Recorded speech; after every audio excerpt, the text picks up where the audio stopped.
عورتوں پر وہ ظلم کرتے نظر آتے ہیں. وقتی طور پر ہم یہ سمجھتے ہیں کہ مظلوم پس گیا اور ظالم کامیاب ہو گیا، لیکن یہ قدرت کی طرف سے یہ ہلکی سی چھوٹ ہوتی ہے ظالموں کو کہ تم دل بھر کر ظلم کرو، ہم تمہاری طاقت میں ہے.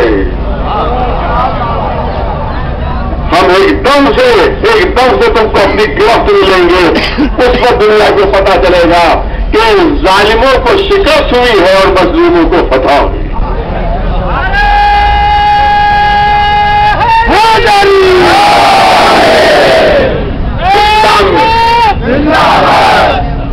اسلام میں سب سے بڑا اور ناقابل معافی گناہ ظلم ہے. اس سے بڑھ کر کوئی گناہ نہیں. اور سب سے توجہ رہے جہاں تک آواز جاری ہے، اسلام میں سب سے بڑی عبادت مظلوم کی مدد. اس سے بڑھ کر میں پوری ذمہ داری سے بات کہہ رہا ہوں اس اسٹیج سے کہ سب سے بڑی عبادت اسلام میں مظلوم کی مدد ہے. اور اس میں شرط نہیں کہ مظلوم مسلمان ہے یا غیر مسلمان. عجیب چیز ہے. آپ دیکھیں اسلامی حکم ہے، شریعت کا حکم. سب سے بڑی عبادت کیا مانی جاتی ہے؟ نماز سب سے بڑی عبادت مانی جاتی ہے. لیکن علماء تشریف فرما ہے مراجع دریافت کر سکتے ہیں کہ کوئی انسان اگر نماز پڑھ رہا ہو اور اگر کسی کی آواز آ جائے کہ میں ڈوب رہا ہوں مجھے بچا دو،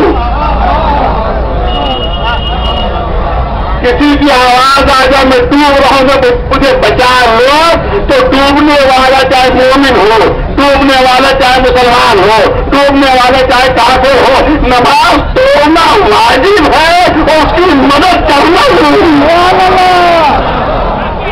یہ ہے اسلام، یہ ہے شریعت، یہ اسلام میں اعلان ہو رہا ہے. آج اتنے لوگ ظالموں کا ساتھ دے رہے ہیں، اشتہارات آ رہے ہیں ظالموں کی حمایت میں. حضور سنیں جو ظالموں کی حمایت کر رہے ہیں وہ سن لیں. حضور سرور کائنات محمد مصطفیٰ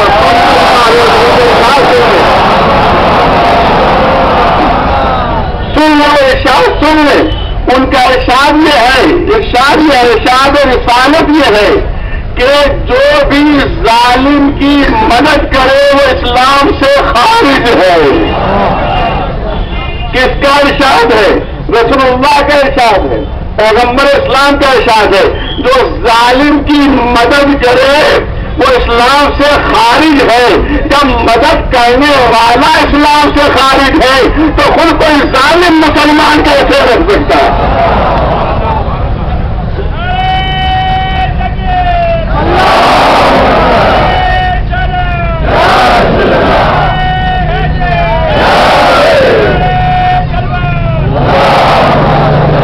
حدیث قدسی آپ بتا جانتے ہیں کہ حدیث قدسی اس کلام کو کہتے ہیں کہ جو اللہ کا کلام ہوتا ہے جو قرآن مجید کا جز نہیں ہوتا اس کو کہتے ہیں حدیث قدسی. بیان کرنے والے کون ہے؟ رسول اللہ. اللہ کے رسول بیان فرما رہے ہیں اور حدیث قدسی میں اعلان ہو رہا ہے کہ اللہ تعالیٰ کا اعلان ہے کہ میرے عزت و جلال کی قسم ہے، میرے عزت و جلال کی قسم ہے کہ میں ظالم سے دنیا میں بھی انتقام لوں گا اور آخرت میں بھی انتقام لوں گا. اللہ تعالیٰ اپنے عزت و جلال کی قسم کھا کر فرما رہا کہ میں ظالم سے دنیا میں بھی انتقام لوں گا اور ظالم سے آخرت میں بھی انتقام ہوگا. اور صرف ظالموں ہی سے نہیں، ارے جو بھی ظالموں کی مدد کر رہا ہو ان سے دنیا میں بھی میں انتقام لوں گا، آخرت میں بھی انتقام لوں گا. اس کا مطلب ہے کہ جو ظالموں کی سزا ہوتی ہے تو ان ظالموں کی مدد کرنے والوں کی سزا کی.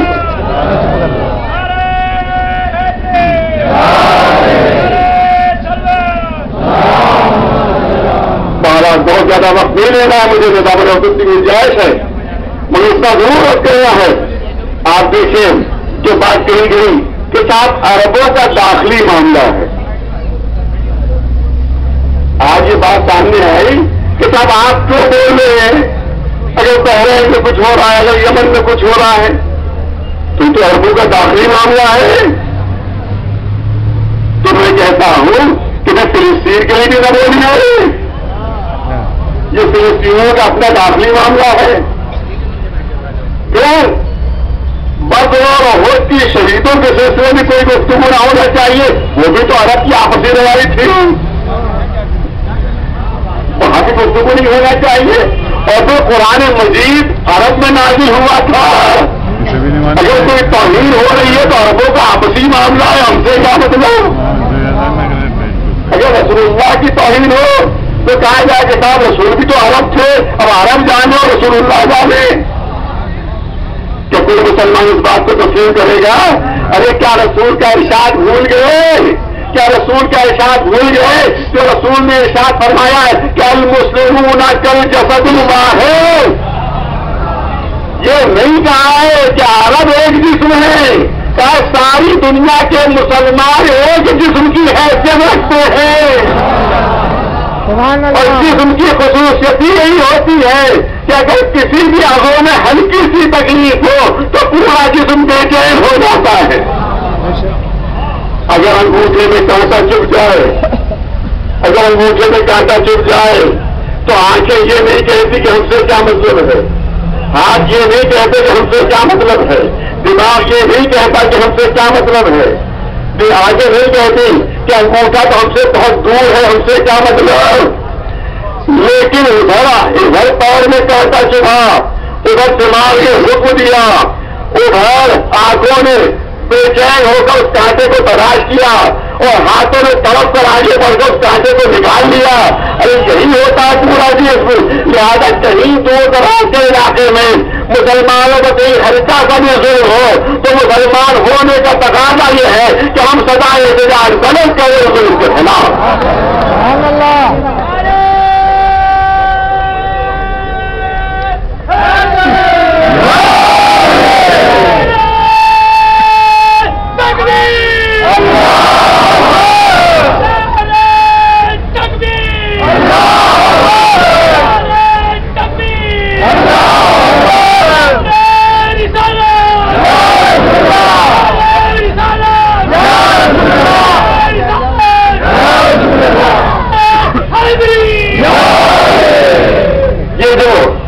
شاید ہمارے مسلمان شاعر کو نہیں سمجھ پا رہے ہیں. سازش جو کہا گیا کہ عربوں کا اپنا معاملہ، یہ بہت پرانی سازش ہے. جس وقت ترکی میں عثمانی خلافت کا معاملہ تھا اس وقت انگریزوں نے نعرہ دیا تھا کہ سارا عرب متحد ہو جائے اور یہ ترکی والے سب سے کیا مطلب وہ تو دو کھڑے ہم عرب ہیں. اور پان عربزم کا عرب اتحاد کا نعرہ دیا تھا انہوں نے. اس کے جواب میں سید جمال الدین افغانی اسد آبادی اٹھے تھے اور انہوں نے پان اسلامزم کا نعرہ دیا تھا کہ عرب ایک ہے. یہ نعرہ جو ہے وہ اسلام دشمنوں کی طرف سے ہے، مسلمانوں کی طرف سے نعرہ یہ ہے کہ پوری دنیا کے مسلمان ایک ہیں. لہٰذا یاد رکھیے کہ جب یہ نعرہ ہو کہ پوری دنیا کے مسلمان ایک ہیں تو سمجھ لیجیے گا کہ اسلام کا کوئی ہمدرد نعرہ دے رہا ہے. اور اگر یہ اعلان ہو کہ عرب کا معاملہ الگ ہمارا معاملہ الگ تو سمجھ لیجیے کہ کسی بڑی طاقت کا ایجنٹ ہے جو آواز دے رہا ہے.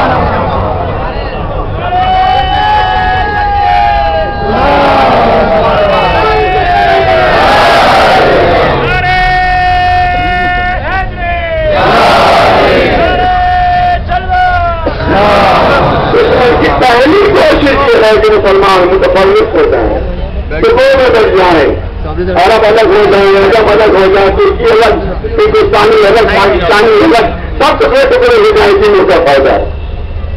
اس لیے ان کی کوشش ہوتی ہے سب کو الگ الگ کر دو، اتحاد کو ختم کر دو.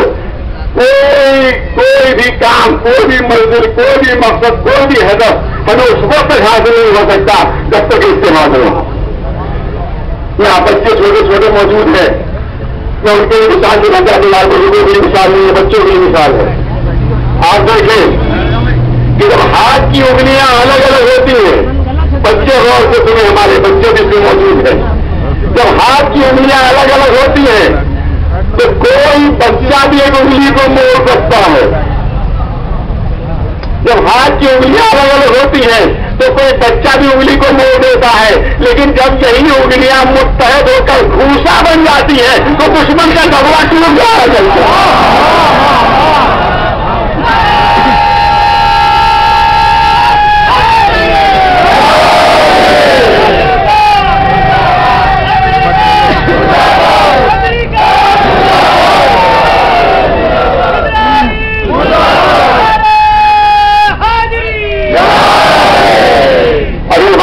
آدمی میں نے ایک بات کری رسول کے جس کو یاد دلایا، میں چاہتا ہوں کہ اس کو بھی میں آپ کے سامنے پیش کر دوں تاکہ جو حضرات اس پر نہیں سن سکے ان تک بات پہنچ جائے. ہمارے فرقے میں بھی لوگ اتحاد کے بعد مخالف موجود ہیں، دوسرے فرقوں میں بھی بعض لوگ ہیں جو اتحاد کے مخالف ہیں. کیسے تاکہ شیعہ سنی اتحاد ہو کیسے سکتا ہے؟ صاحب اتحاد تو اسی وقت ہو سکتا ہے کہ جب سارے شیعہ سنی ہو جائے تبھی تو اتحاد ہوگا، یا اتحاد اس وقت ہو سکتا ہے کہ سارے سنی شیعہ ہو جائے یا سارے شیعہ سنی ہو جائے تبھی تو اتحاد ہوگا. لہذا نہ کبھی سارے شیعہ سنی ہو سکتے ہیں نہ کبھی سارے سنی شیعہ ہو سکتے ہیں، لہذا شیعہ سنی اتحاد بھی نہیں ہو سکتے. یہ بات اتحاد کے مخالف کبھی کبھی جملے عوام کو بہکانے کے لیے جملے کہتے ہیں کہ تاکہ ہم اپنا عقیدہ چھوڑ دیں، کیا اپنا مذہب چھوڑ دیں، کیا اپنے باپ دادا کے دین چھوڑ دیں. یہ اتحاد کیسا نہیں، یاد رکھیے. میں پوری توجہ چاہوں گا.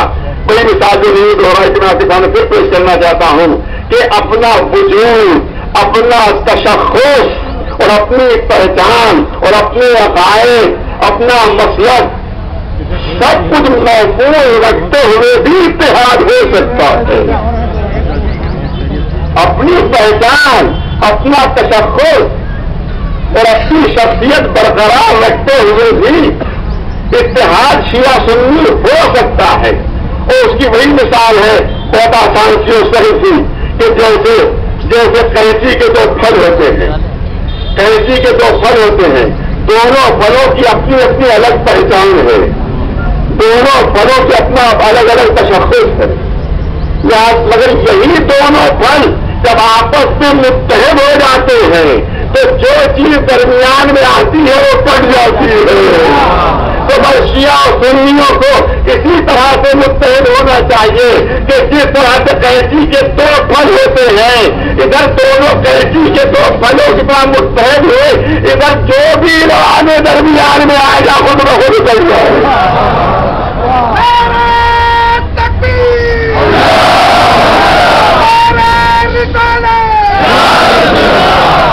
انتہا ظلم ہے اور تو انتہا ستم ہے، آپ تصور بھی نہیں کر سکتے.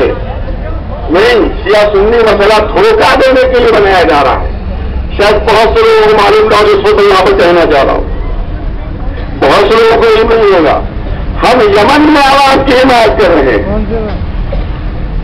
یمن کے عوام کی حمایت ہم کر رہے ہیں، لیبیا کے عوام کی حمایت ہم کر رہے ہیں اس دلچسپی سے، بحرین کے عوام کی حمایت ہم کر رہے ہیں اس دلچسپی سے، مصر کے عوام کی حمایت ہم کر رہے ہیں اس دلچسپی سے، ٹیونس کے عوام کی حمایت کر رہے ہیں ہم اس دلچسپی سے.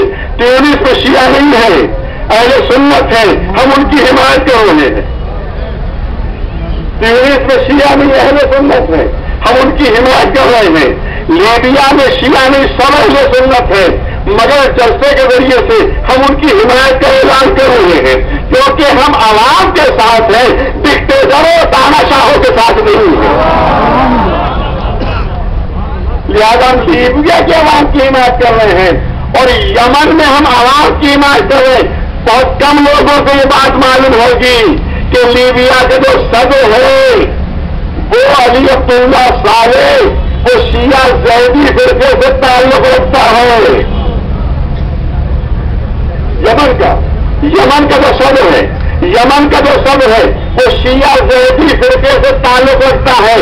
اگر معاملہ شیعہ سنی کا ہوتا اور ہماری طرف سے صرف شیعوں کی حمایت ہو رہی ہوتی تو پھر ہم یمن میں جو شیعہ صدر ہے اس کا ساتھ دے رہے ہوتے، سنی عوام کا ساتھ نہیں دے رہے ہوتے. لیکن ہم اس صدر کے ساتھ نہیں، وہاں کے عوام کے ساتھ ہیں. یہ الزام غلط اور جھوٹا آپس میں اختلاف پھیلانے کے لیے بات کی جا رہی ہے. وہاں زیدی فرقے سے تعلق رکھنے والا صدر ہے، مگر کیونکہ امریکہ کا غلام ہے اس لیے ہم اس کے مخالف ہیں، کیونکہ اپنے عوام کو قتل کر رہا ہو اس لیے ہم مخالف ہیں۔ اور یہی بحرین میں بھی یہی مسئلہ ہے، یہی مسئلہ ہے کہ وہاں بھی کیونکہ جو جمہوریت کا عوام چاہتے ہیں ڈکٹیٹرشپ ختم ہو، وہاں کا نظام ٹرانا ختم ہو، وہاں کے عوام وہاں پر آواز بلند کر رہے ہیں، ظلم ہو رہا ہے ان کے اوپر، ستم ہو رہا ہے ان کے اوپر، مارے جا رہے ہیں، ختم کیے جا رہے ہیں۔ اور امریکہ کا 5واں تحریک بڑا بحرین میں ہے، صرف سلیٹ امریکہ کا بحرین میں ہے۔ امریکہ کبھی نہیں چاہے گا کہ ان کی غلام حکومت وہاں سے ختم ہو جمہوریت قائم، لہٰذا وہاں جو جمہوریت کا نمبردار بنتا ہے امریکہ، جس نے پناما پر اس لیے حملہ کیا تھا کہ جمہوریت قائم ہو، جس نے میڈیا پر اتنا سے حملہ کیا کہ ہم جمہوریت پسند ہیں، اگر تم جمہوریت پسند ہو تو پھر اگر عوام کا ساتھ دو وہاں کے تاناشاہوں کا ساتھ نہ دو، اس کا مطلب ہے کہ تم جمہوریت پسند نہیں بلکہ اپنے مفادات پسند ہو۔ جہاں تمہارا مفاد ہوتا ہے وہاں بادشاہوں کی حمایت ہوتی ہے، وہاں تاناشاہوں کی حمایت ہوتی ہے، وہاں ڈکٹیٹروں کی حمایت ہوتی ہے، اور جہاں مفاد نہیں ہوتا ہے وہاں جمہوریت کا نعرہ بلند کرتے ہو۔ لہٰذا یہاں شیعہ سنی کوئی مسئلہ نہیں ہے، دھوکہ دینے کے لیے یہ امریکی ایجنٹ شیعہ سنی مسئلہ پھیلا رہے ہیں، ورنہ آپ کو ہم نے بتا دیا کہ ہمیں شیعوں کی طرف سے نہیں تھا، مگر ہم نے ساتھ دیا ان کا، لیبیا کے عوام کے ساتھ ہیں ہم، تیونس کے عوام کے ساتھ ہیں، اسی طرح سے بحرین اور یمن کے عوام کے ساتھ ہم ہیں۔ یہاں پر معاملہ جمہوریت کا اور ڈکٹیٹرشپ کا ہے، ارے ہر چیز پر فتوے دیے جاتے ہیں، ہر چیز کو کہا جاتا ہے بدعت۔ مجھے اتنا بتاؤ کہ بادشاہت اسلام میں کہا یہ بدعت ہے یا نہیں؟ بادشاہت بدعت ہے یا نہیں یہ اسلام میں کہا آ گئی۔ لہذا ہم بادشاہت اور جو وہاں جمہوری نظام جو آواز بلند کر رہے ہیں ہم ان کی حمایت کر رہے ہیں۔ اور آپ دیکھیں کہ ظلم و ستم کی انتہا ہے وہاں، جس وقت بہت پھر معذرت کے ساری جملے کرنا چاہتا ہوں کہ جس وقت یہاں پر عظمت صحابہ کی کانفرنس دلی میں ہو رہی تھی اور کعبے کے جو امام ہیں اس کی صدارت کر رہے تھے، اسی وقت بحرین میں سعودی فوجوں کے ذریعے سے ایک صحابی رسول کا مسائل اٹھایا جا رہا تھا کہ جن کا نام ہے صعصع ابن صوحان، ان کے مزار کو اٹھایا جا رہا تھا، کتنے امام بارے جلا دیے گئے، کتنی مسجدیں اٹھا دی گئی ہیں، انتہا سے زیادہ معذور ہو رہا ہے۔ ہم کو اپنی حکومت سے بھی شکایت ہے کہ سب سے بڑی جمہوریت کہنے کا ہمیں فخر حاصل ہے، بہت فخر سے کہا جاتا ہے کہ ہندوستان دنیا کی سب سے بڑی جمہوریت ہے، لیکن افسوس کی بات یہ ہے کہ سب سے بڑی جمہوریت کا نعرہ بلند کرتے ہیں اور اسی کے ساتھ ساتھ ہماری حکومت ڈکٹیٹروں کا ساتھ دے رہی ہے، تاناشاہوں کا ساتھ دے رہی ہے، اور جو جمہوری عوام ان کا ساتھ نہیں دے رہی ہے۔ تو یہی سب سے بڑی ذلت ہے ہماری خود ہندوستان کے لیے کہ یہ امریکہ کے اندر میں اور اسرائیل کے اندر میں کام کر رہے ہیں۔ پردے کے سلسلے میں فرانس میں حکم دیا گیا ہے، ایک طرف آزادی کا نعرہ کہ ہمارے ہر چیز کی آزادی ہے، اس کے بعد یہ خواتین پر پابندی کی نقاب نہیں ہو سکتی، اس سے بڑا ظلم کیا ہو سکتا ہے، اس سے بڑا ستم کیا ہو سکتا ہے۔ ابھی آپ نے فرمایا، آپ نے کیا اس ہمارے لیے انتہائی قابل احترام ہے، ہمارے وزیر اعظم بھی سکھ ہے، ہمارے لیے قابل احترام ہے۔ ایک سکھ کی پگڑی کی توہین ہوئی، ہاں ہم اس سے اعتراض کرتے ہیں، ہمیں نہیں کہا رہا کہ ان کی پگڑی کی توہین ہو، لیکن اس کے اوپر سرکاری بیان آ گیا، سکھ کی پگڑی کی توہین ہوئی، سرکاری بیان آ گیا، قرآن جلا دیا گیا، کوئی سرکاری بیان نہیں ہے۔